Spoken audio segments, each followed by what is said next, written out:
El siguiente programa es familiar. Se recomienda que los menores de edad estén acompañados de un adulto responsable.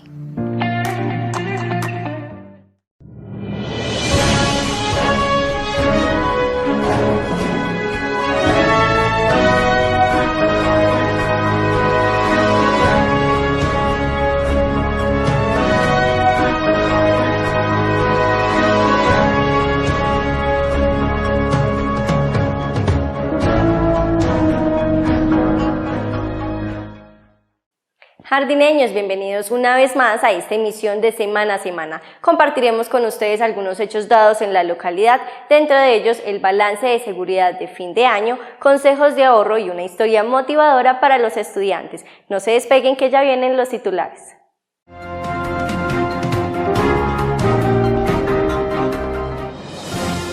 Restricciones de fin de año no evitaron el consumo de licor y las riñas en el municipio.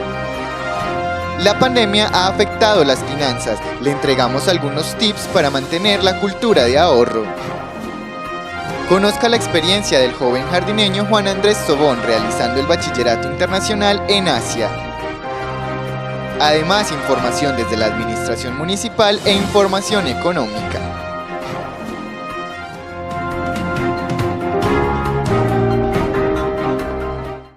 Las medidas de restricción de fin de año no evitaron las fiestas, el consumo de licor y riñas. Les contamos algunos comportamientos contrarios a la ley que se dieron a comienzo del 2021.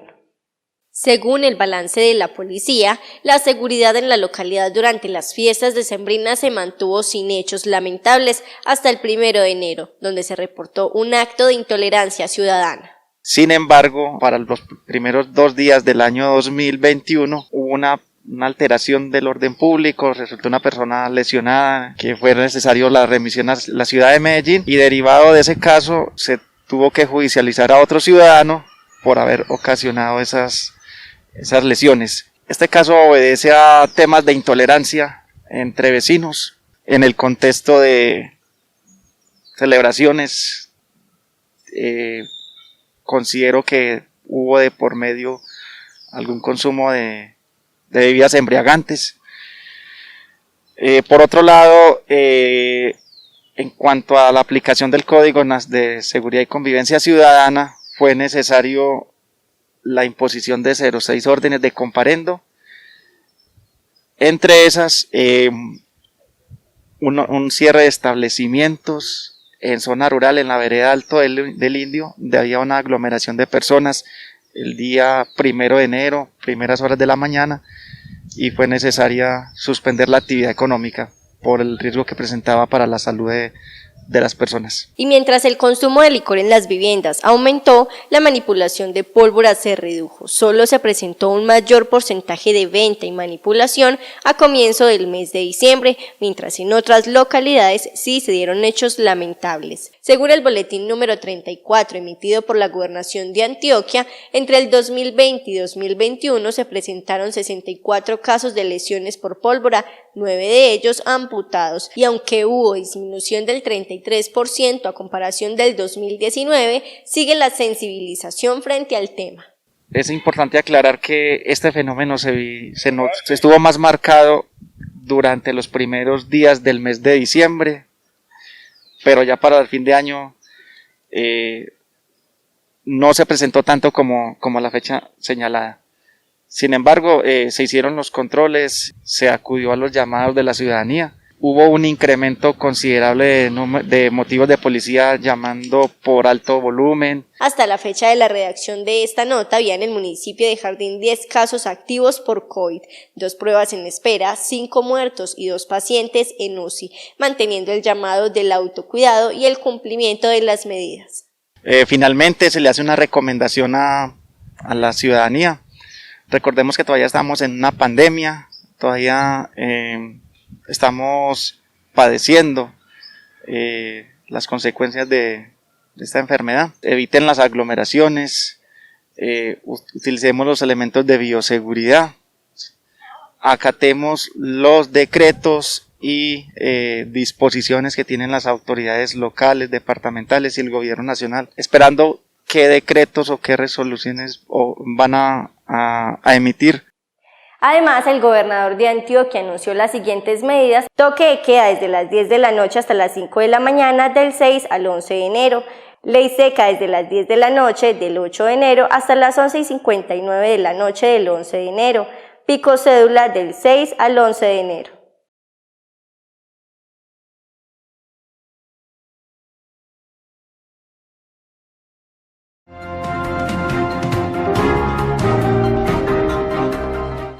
Este mes es uno de los más difíciles, pues inicia el dolor de cabeza por el pago de las deudas. Por eso, en la siguiente nota les enseñamos cómo administrar adecuadamente los ingresos y así lograr los objetivos de cada año.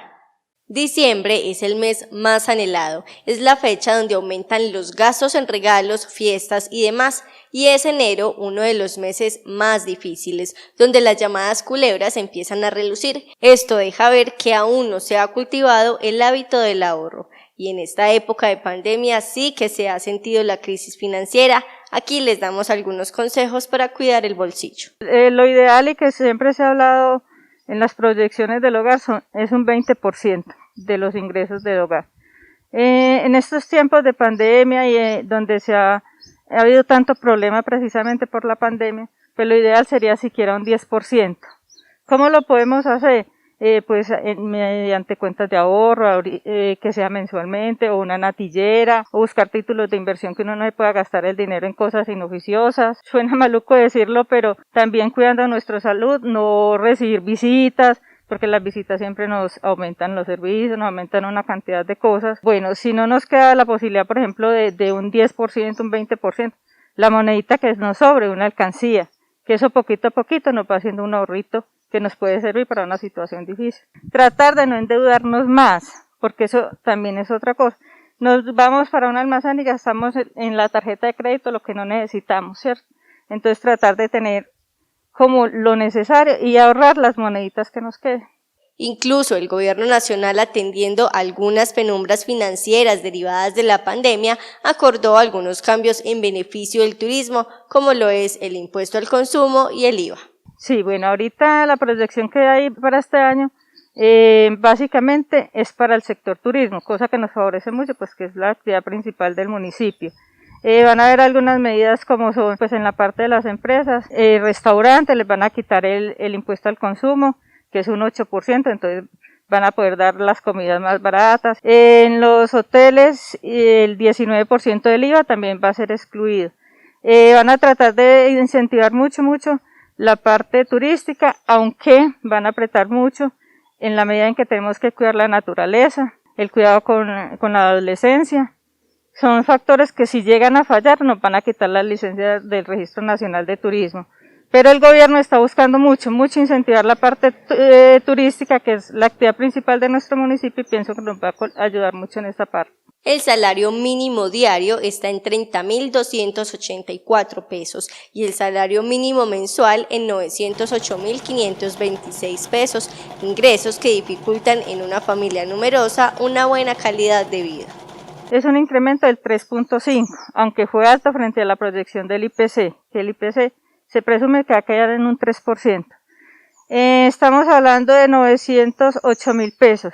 Que para el consumo de una familia común es muy poco. Por eso le representamos la realidad económica de las familias jardineñas que escasamente devengan un salario estipulado.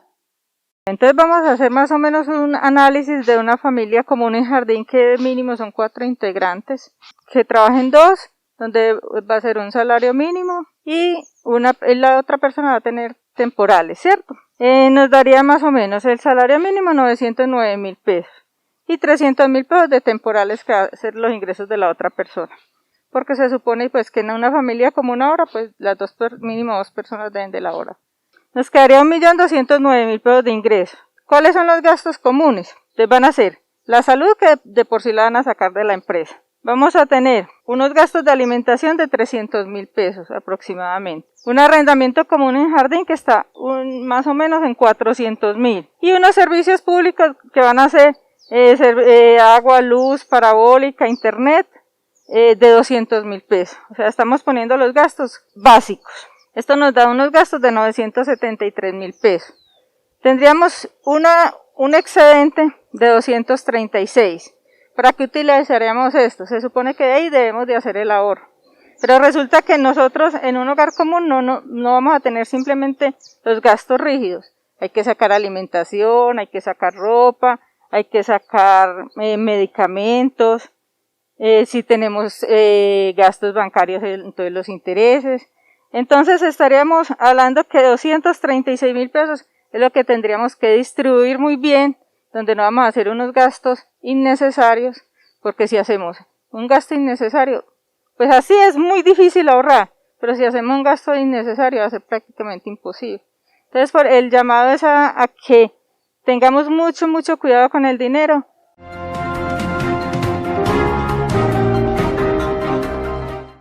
Esta es entonces la invitación a ser mesurados con los gastos, teniendo en cuenta que no sabemos cuándo terminará la pandemia. Cambiamos de tema para contarles que realizar el bachillerato internacional era el sueño del jardineño Juan Andrés Tobón Urrego, quien estuvo por 2 años en el continente asiático. Y en su regreso a Colombia quiso compartir con otros jóvenes su experiencia educativa y su proyección como antropólogo. Veamos.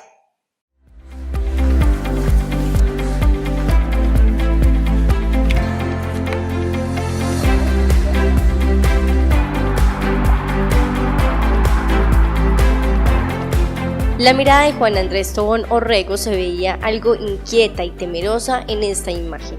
Tenía miedo de lanzarse a continuar sus estudios de bachillerato fuera de Colombia, pero eso pasó hace 2 años. Viajar a la República de Armenia y encontrarse con jóvenes de más de 90 países lo hicieron crecer como persona y sobre todo le permitió darse cuenta de que podía cumplir su sueño, que podía salir de jardín en busca de más aprendizajes. Apoyo que encontró en el colegio que lo graduó anticipadamente y en su familia, quien lo esperó con paciencia y muchos consejos. Bueno, mi nombre es Juan Andrés Tobón Urrego, tengo 19 años, soy jardineño de la vereda Caramanta y hace 2 años salí del colegio Miguel Valencia en Verdún y me gradué anticipadamente en el mes de agosto del 2018 porque me gané una beca para terminar mi colegio en el exterior.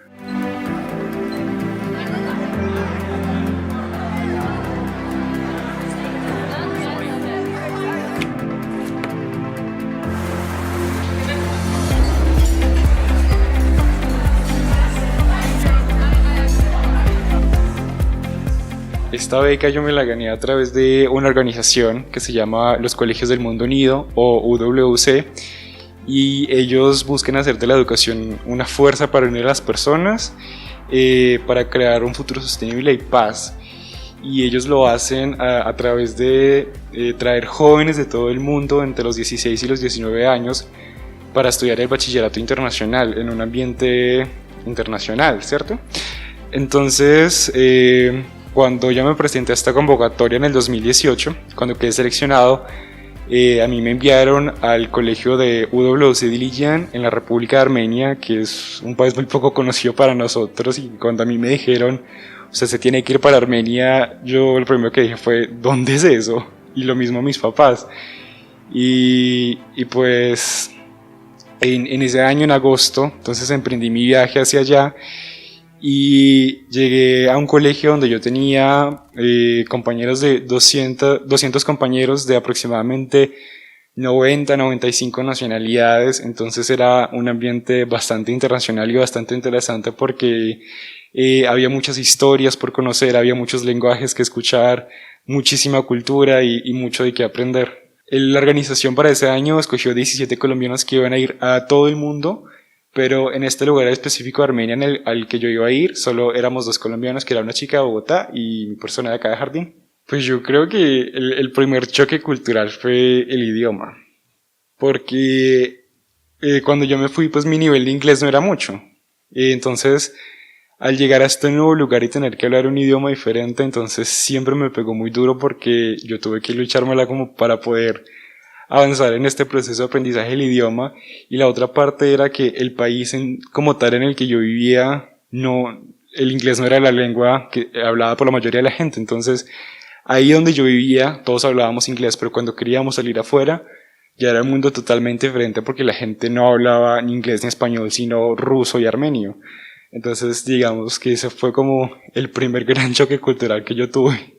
Pasaron muchas cosas para que ese jardineño lograra encontrar estabilidad en otro país, como entender culturas distintas y el idioma. Pues, o sea, como uno salía a comprar, pero como mecato y cosas que necesitaba de aseo, pero como comida, generalmente como que en el restaurante la gente siempre ha hablado como inglés, entonces como que siempre le entendían a uno. Y como que en el menú siempre todo estaba en inglés a pesar de que no era un país en el que hablaban en inglés. Entonces como que no fue tan difícil, pero digamos que anécdotas graciosas tuve de otro tipo. Por ejemplo, la gente en Asia no está muy acostumbrada como al hacer como nosotros en Colombia, en general en Latinoamérica, como que tocamos mucho, abrazamos, saludamos de pico, y eso para los asiáticos es muy raro, ellos no se tocan. Entonces cuando yo fui a saludar a una niña de China por primera vez, yo la abracé y ella se quedó así, no sabía qué hacer cuando yo la abracé. Entonces yo creo que esa fue una de las anécdotas más chistosas que yo tuve. Porque luego fue como, perdón. Yo creo que eso fue de lo más chistoso. Pues yo creo que como todos estábamos apenas entrando en este mundo de la internacionalidad y todo, entonces todos nos reímos porque estábamos aprendiendo juntos, entonces fue chistoso, pero pues ya luego aprendimos todos. El programa de bachillerato internacional realizado en Dilijan es una escuela secundaria muy exigente que, según Juan Andrés, fortalece en gran medida el conocimiento. Nos habla un poco de su rutina. Todos los días en la mañana pues nos levantábamos, desayunábamos y a las 8:30 comenzábamos clase.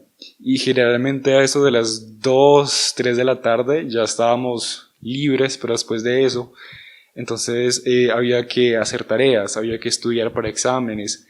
Y aun si no había tareas ni había exámenes, había que estudiar el contenido porque a veces había que reforzar los temas que uno no había entendido o también pues solo para poder comprender mucho mejor y más a fondo lo que se estaba estudiando.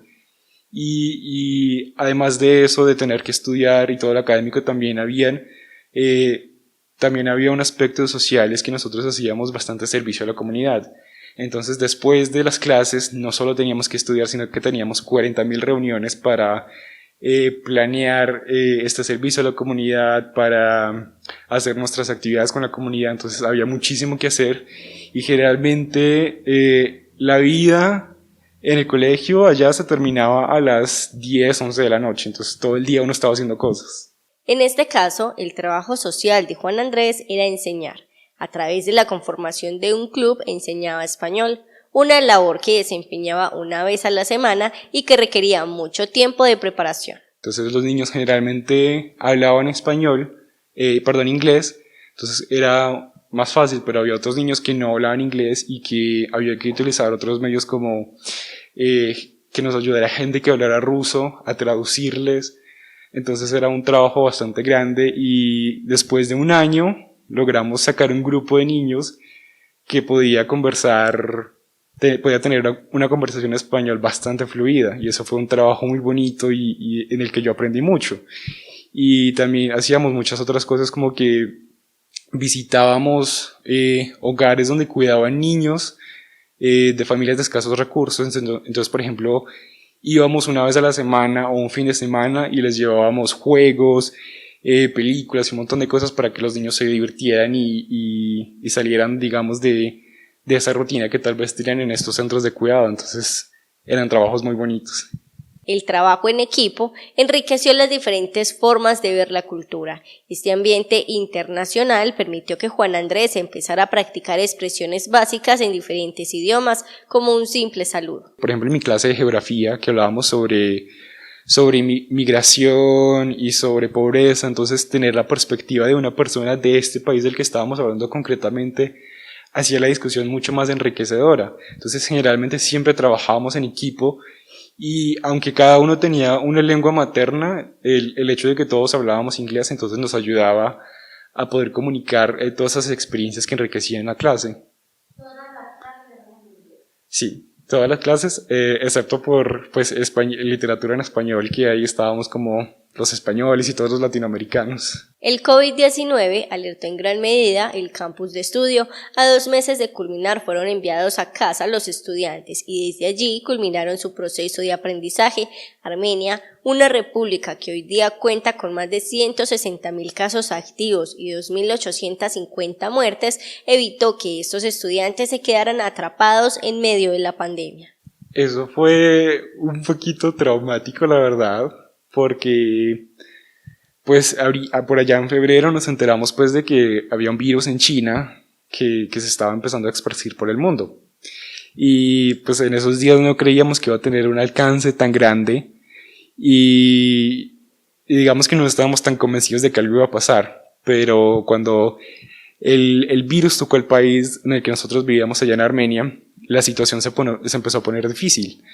Y la cuestión es que Armenia es un país que está apenas saliendo de un proceso de recuperación de una revolución y de una pobreza extrema. Entonces, cuando las autoridades del colegio vieron que esto se iba a expandir tanto, ellos decidieron que nos tenían que mandar a casa inmediatamente. Entonces tuvimos que ser evacuados de un día para el otro. Yo me levanté quedándome y al almuerzo ya tenía un tiquete para venirme para Colombia así súper rápido. Entonces eso fue un poquito traumático porque dejar a estos amigos que habíamos hecho ya por 1 año y medio, que eran prácticamente nuestra familia, fue bastante difícil.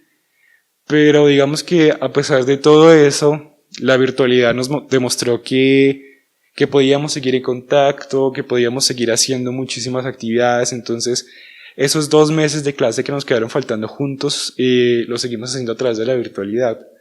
Entonces digamos que la pandemia fue bastante disruptiva, pero también nos demostró cuán fuerte podía ser nuestra comunidad. Entonces fue algo interesante, pero también difícil.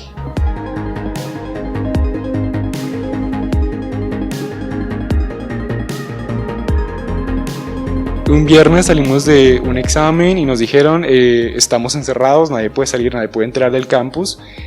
Luego el sábado nos dijeron las fronteras del mundo están cerrando y no queremos que ustedes se queden fuera de sus casas. Tienen que ir a su casa mañana mismo, tienen 24 horas para poder organizar toda la situación. Entonces en 24 horas tuvimos que organizar como una graduación así toda como improvisada para poder despedirnos, y inmediatamente termina la graduación, los buses empiezan a ir al aeropuerto a llevar gente que ya se estaba yendo para su casa. Por la diferencia horaria tuve que esperar un ratico, entonces tuve que despertar prácticamente a mi mamá diciéndole en un rato me voy al aeropuerto, ya casi llego a Colombia. Entonces sí fue bastante loca esa situación. Yo terminé el 23 de mayo y después de eso pues ya terminé todo el estudio de ella, sí. Pero la afectación que dejó la pandemia en la educación no será impedimento para seguir viajando en busca de más saberes. Ahora espera viajar a Estados Unidos a culminar su pregrado de antropología. Y digamos que mi sueño siempre había sido estudiar en el exterior, entonces a través de eso vi la oportunidad y ahí fue donde busqué becas a las que pudiera aplicar para irme a estudiar, y pues justamente apliqué a becas y ahorita estoy en la Universidad de Oklahoma en Estados Unidos. Estoy haciendo un pregrado en antropología y con miras ya a irme muy pronto, casi ya en 2 semanas, para Estados Unidos a estudiar. Ya tengo todo listo, ya tengo tiquete, visa, todo listo. Porque antes me iba a ir hace 6 meses en agosto, pero pues por todo lo de las restricciones, entonces decidí aplazar el viaje 6 meses, y ya pues ahorita que las restricciones están un poco más leves, entonces aprovechar para poder viajar y no retrasar más todo el estudio. Pues allá en Estados Unidos voy a estar viviendo dentro del campus. La beca pues que yo me gané me cubre todo como el estudio, la vivienda dentro del campus, la comida, el seguro médico. Entonces ya una vez que yo llegue allá, ya todo está organizado y pues todo como que está garantizado para mí.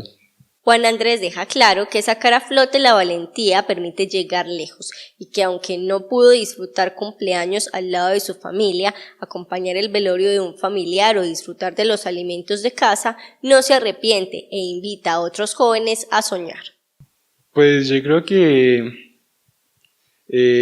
hubieron momentos difíciles, no sé, en los cumpleaños o de pronto cuando se murió un familiar o cosas así donde uno pues se sentía súper mal y quería estar acá, pero al mismo tiempo era como el sentimiento de estoy acá cumpliendo mi sueño, entonces tengo que ser fuerte. Esto es difícil, pero para poder obtener las cosas a veces hay que hacer sacrificios. Entonces a veces sí yo llamo a mis papás como me hace mucha falta, me hace falta la comida, la casa, pero ellos me decían, usted está ya logrando su sueño, entonces es muy duro, pero usted es capaz, usted puede. Entonces sí.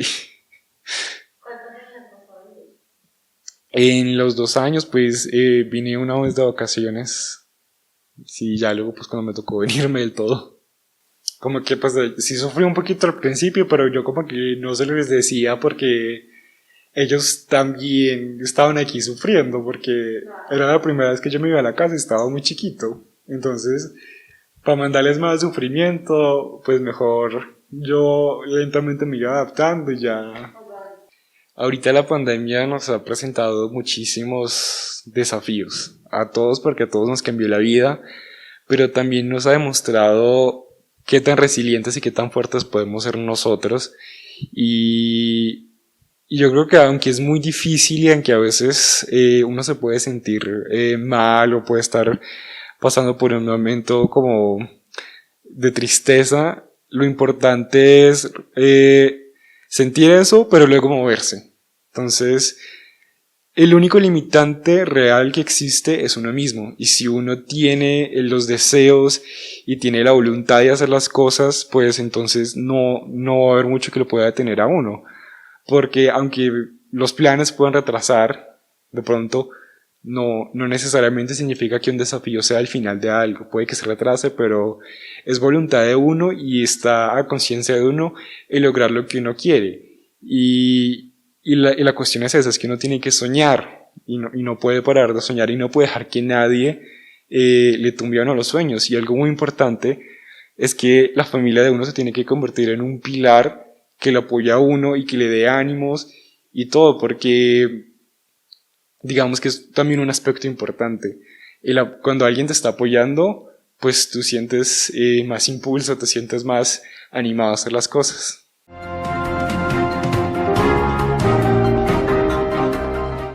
El pasado 30 de diciembre, la administración municipal recibió por parte de la Gobernación de Antioquia un kit de herramientas por valor de 40 millones de pesos, cofinanciado entre ambas instituciones y que fue entregado a las juntas de acción comunal. Agradecemos a la Gobernación de Antioquia, a través de su programa Convites, que encaja totalmente con nuestro plan de desarrollo, por este obsequio, esta donación que nos hacen, que conjuntamente conseguimos. La gobernación pone el 75%, el municipio pone el 25%, para un total de 40 millones de pesos invertidos en herramientas para nuestros campesinos. Con esta acción se busca apoyar los procesos de la comunidad en cuanto al mejoramiento de las vías rurales, enrocería, drenajes y obras de mantenimiento.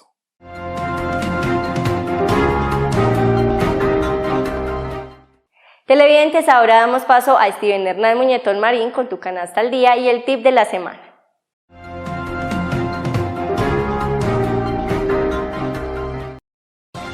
Precios al por mayor en kilos según la Central Mayorista de Antioquia. Apio 1.500 pesos, ha subido. Ají dulce 3.500 pesos, ha subido. Naranja Valencia 1.500 pesos, ha subido. Frijol verde 2.000 pesos, ha bajado. Papa criolla 1.500 pesos, ha bajado. Mora Castilla 2.000 pesos, ha bajado. Tilapia 15.000 pesos, permanece estable.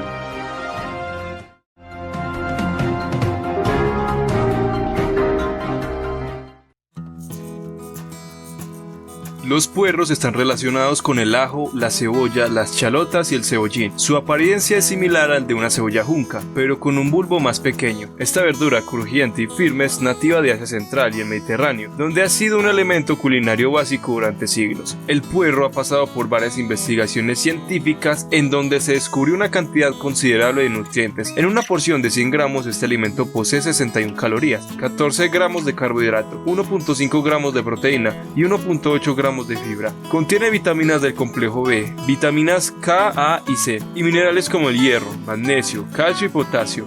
Gracias a los polifenoles y otros antioxidantes procedentes del puerro, el envejecimiento prematuro de las células se puede ayudar a evitar, ayudando a prevenir enfermedades crónicas. Además, es rica en una sustancia llamada alicina. Esta sustancia también la encontramos en el ajo. El poder antibiótico de la alicina es tan potente que actúa de manera natural, eliminando todo tipo de microorganismos, sin efectos adversos.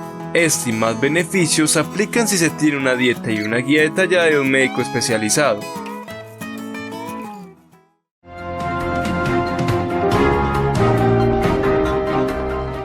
Televidentes, no olviden mantener su cercanía con Antena 4 a través de las redes sociales, Facebook como Antena 4 TV Comunitaria o YouTube como Antena 4 Jardín. Allí encontrarán nuestros contenidos porque aquí nos vemos.